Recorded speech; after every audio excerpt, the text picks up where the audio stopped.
This is Rack Noble for Punch Out Boxing here with Boris Crighton. Boris, how are you doing today? I'm good, thank you. So, of course, we've all come to know that you're a fighter that takes fights on the last minute, late notice, looking to cause the upset. Talk us through the mentality of that kind of fighter, because a lot of fighters, they want it to be all their way. They want it to sufficient notice, big training camp. But you rock up, you take whoever's there. Um, there's a quote that I love, and it's you can't pray to catch the bus and stroll down the street. You got to pray to catch the bus and run as fast as you can, fingers crossed. And if you miss it, it wasn't your bus. So that's something that I love to live by. And is you can't sit at home and waiting for the opportunity to be right for you. And when you're right, and when you get a 12-week training camp, because you might not get the opportunity if you keep sitting waiting for that moment to come. I need 12 weeks. The phone rang, we saw the bus, and we ran as fast as we could to catch it. We just hope that we make it. So, of course, I first came across you from the Lyndon Arthur fight, and since then I've seen you've also been on with Callan Simpson, been with a few other prospects. Yeah. It's like you're not scared to mix it. You're not scared to go in there with guys who are highly touted and give it a go. I believe that I'm at that level in a mix with all those guys, and I've unfortunately fallen short a couple of times there. It doesn't mean that I should then now shy away because of a loss. We're fighters. That's what we train for. I've been in this sport for 14 years, training for these moments. There's very few fighters that get to be at this level, fighting in these kind of shows. And when those opportunities come, you turn them down. And I always see it as, of course, going into the fight, not the favourite, but we always see cases where the underdog gets the win. You beat one of these fighters, you're there. You beat a former world champion, you're there. You beat a prospect who's up and coming, you're there. You kind of take their shine. People are now kind of looking, what's Boris doing next? What can Boris do next? The fight was said champion, we can now put Boris in. What are your thoughts on that?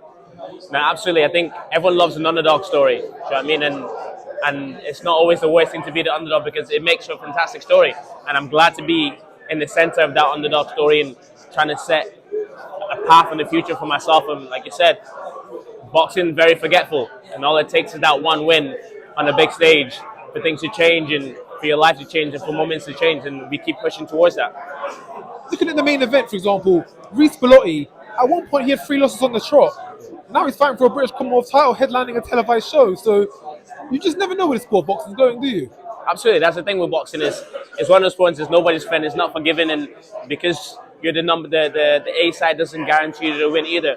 Boxing is nobody's friend, and when you put 10-ounce gloves and you step down underneath those lights, it's fair game, and it's there for everybody to win. And it comes down to sometimes just who wants it the most. No matter how talented or how skilled you are, if you don't have the heart in there to go and push and try to win, it won't come through. And I've got that heart, and I've shown that several times. I can take that late notice fight, and I'm willing to push on and take risks and make sure that my dream comes through.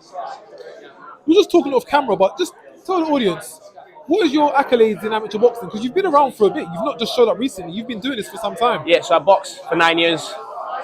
Won the Scottish Championship twice. Won the British twice. Went to numerous international tournaments where I collected medals there as well. So I've been around the circuit and I've earned my accolades in the amateurs. And I'm here to earn those stripes in the pro as well. As a professional, of course the journey's not over, but what's one thing you like to accomplish as a professional? What's one thing you like to do as a pro?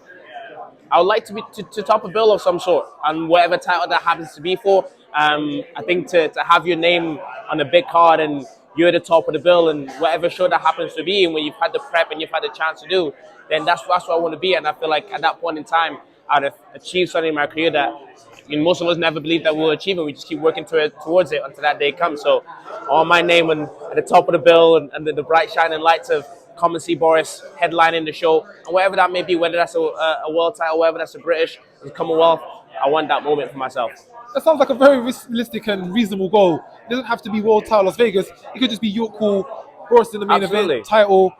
That sounds like a good one. And of course, you got Craig Spider Richards. We've all seen Craig Richards, fought Bivol, fought British titles, fought quite a few matchroom shows.